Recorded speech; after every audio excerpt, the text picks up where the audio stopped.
Now, it was a tough weekend for the racing world after a tragic afternoon at Cheltenham saw 3 horses die within hours of each other. 2 of those seemingly with heart attacks. The other was killed in a fall while racing. Those heartbreaking incidents fueling the argument of animal rights activists against the sport. To give us more, let's bring in talkSPORT's man when it comes to racing, Rupert Bell. Morning, Good morning, Rupert. Morning, Ali. Morning, Jeff. Rupert, let's be straight. Look, 3 horses dying in the same afternoon, that is not acceptable, is it? Is racing as safe as it should be? Well, let's put into context what happened with the 3 horses. 2 died of what we are suspected to be heart attacks. 1 was killed in the Great Wood Hurdle in a fall. So there are 2 different circumstances. Now, of course, it was a shocking hour for the sport in terms of what happened.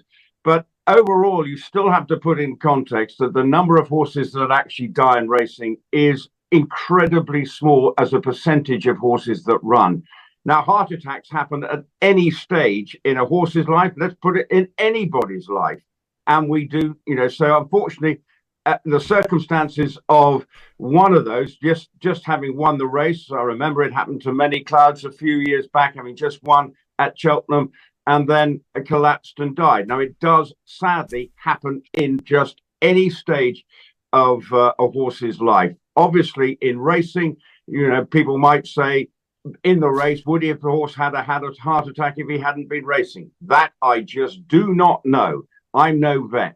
But it was a sad afternoon for the sport. It certainly has focused people's minds. There will be post-mortems carried out on the 3 horses that were killed. And hopefully lessons may be learned, if there are any obvious lessons to be learned. But I do know Cheltenham take the welfare of horses, bearing in mind the festival and other meetings, exceedingly seriously. And racing will never be 100% safe because it's just the nature of the sport. But ultimately, the percentage of horses that actually die racing is an incredibly small one, pro rata to the number that actually... Rupert, just a quick one, mate. I mean, I know we've seen some tragedy, obviously, players going down on football pitches with heart problems, for example, cardiac problems. Do the horses get tested for that? I know I'm aware, not as well briefed as yourself, but I'm aware they get very well looked after in the best of treatment. But they get tested for heart murmurs and things like that as well. What they get tested before they turn up to racing, every horse is given a vet check. Now, whether that means you're going to be putting an immediate heart thing, I do not know the exact levels. But every horse, and Cheltenham are very clear to make this, and we know will give every horse to make sure they are appearing to be sound, i.e. no obvious issues. So, and trainers aren't going to want to run their horse if they think in the main they've got a problem with their horse, and they will discover. But sometimes, like footballers or anyone in the marathon, unfortunately, occasionally you hear tragically people having a heart attack. You think you may be as sound as a pound, but unfortunately that might not just be the case. But I do know racing takes this issue extremely seriously, and obviously on a day when it's been covered by ITV, it throws great spotlight on the sport. Let's bring in Dean Stansall, who I know is not going to agree with you. He is from Animal Aid. Morning to you, Dean. Good morning, Dean. Good morning, Jeff. Look, let's be straight about this, Dean. You want all horse racing banned. That's correct, isn't it? Yeah, I'll tell you why, Jeff. Because if we go back to November 2006 at Cheltenham, at the very same meeting 18 years ago, 3 horses died in exactly the same circumstances. 2 horses dropped dead of heart attacks and 1 was killed in a racing fall. Therefore, we look 18 years further down the line and we're seeing the same thing repeated again. And during that period, between November 2006 and now, 128 horses have died at Cheltenham. What have Cheltenham done about it? What have the racing industry done about that?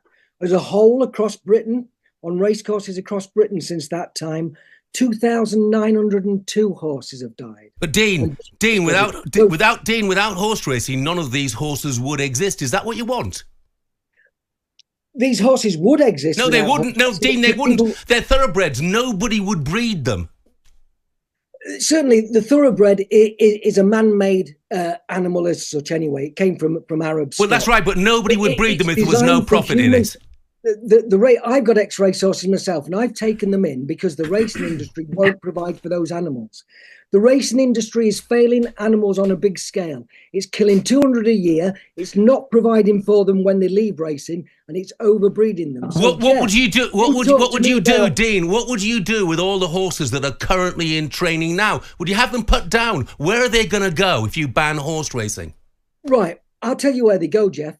Up to 2001, Animal Aid actually were filming inside a slaughterhouse, and horses that had won hundreds of thousands of pounds were going for slaughter after their racing days were over. Those are the issues, not issues about... Well, I'm involved in racing, Dene, and those are not the issues I've seen. But what I'm asking you is, if horse racing was banned, which you said is what you want, what would happen to the, 15,000 horses in this country, the 10,000 or so horses in Ireland? What would you do with them? Yeah, exactly what is happening now with the 7,500 horses that leave racing every year. They're left to a free market, and it's luck or unfortunate luck if they don't get picked up. So what we're facing with, within a few years, those horses that are in training will be leaving racing anyway in a few years. So what would we be doing with them then? What I'm saying is, don't breed any more horses. Give provision to horses who leave racing now and in the future, and stop breeding horses. Then that answers the question, and we won't see suffering on racecourses that we saw on Sunday and that we see every day of the week across British racing. You would have a country with no horses at all, Dean. I mean, after all, you were the one who was campaigning to have horse-drawn carriages in Oxford banned. You were the one who wants the likes of reindeer banned from appearing at festivals. You want us all to be vegan. You don't want any horses at all in the country, do you? What I don't want to see is animal exploitation, where animals are exploited for human profit and gain. And that is what we see with the racing industry. It isn't about it isn't about all these animals live great lives. Racehorses do not live great lives. I've taken in racehorses that have been broken down because of the racing industry. I've saved horses from slaughter. Animal Aid are campaigning because the British Horse Racing Authority and racing itself won't provide for horses, won't make it safer. They're failing on a big scale because it's self-regulated. It needs proper audit and accountability and transparency from the racing industry. I wrote to Rupert mentioned many clouds. I wrote to the British Horse Racing Authority a year before he collapsed and died, saying he was likely to collapse and die. And that is exactly what happened. Rupert, what's your reaction?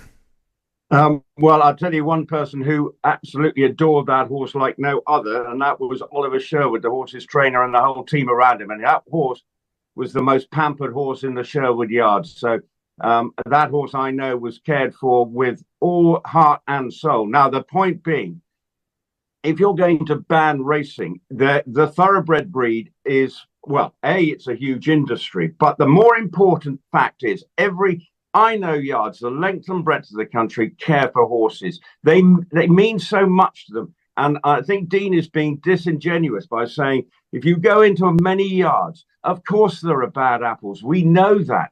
No one's naive to say there aren't people who don't give their racehorses and look after them properly enough.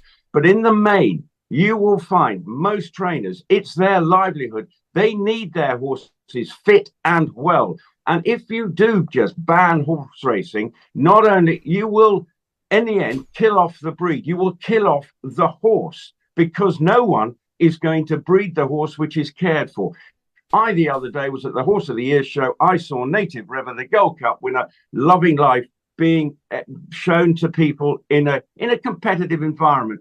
Retraining of racehorses, it definitely focuses people's mind. They know that horses should be seen as a horse for life in many ways. So I do think at times the percentage of horses killed to the horses that run is tiny.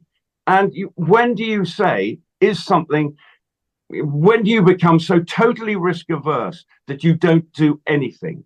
And it's about life as a whole. The horse was the lifeblood of this country. We have a thing called horsepower. What was the important driving force? Horses.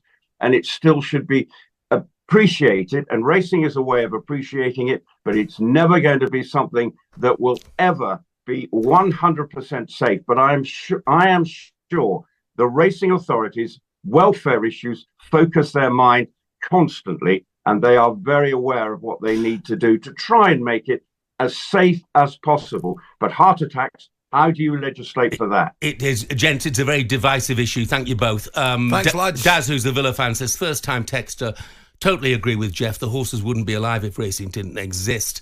Same if we all turned vegan, half the farm animals would not exist. But on the other hand, Heather in Swansea says, I don't like you anymore, Jeff. Horse racing is disgusting. Have a look at Racehorse Death Watch. No, thank you, Heather. Horses killed racing every day. Do you feel guilty? 0.42%. 0.4, less than 0.5%, which is still too many.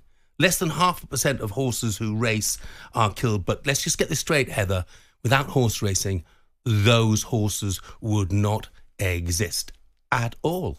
Okay. And by the way, people who say, that I wasn't impartial. No, I'm not impartial because I'm involved in with a racing stables. I'll hold my hand up.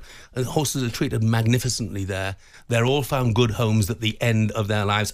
I absolutely swear to that. None go to slaughterhouses, nothing like that. So I see a very different side of it to that which Dene sees himself. But there we go.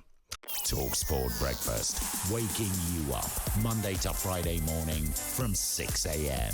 on AM, on DAB, via the talkSPORT app and on your smart speaker. talkSPORT.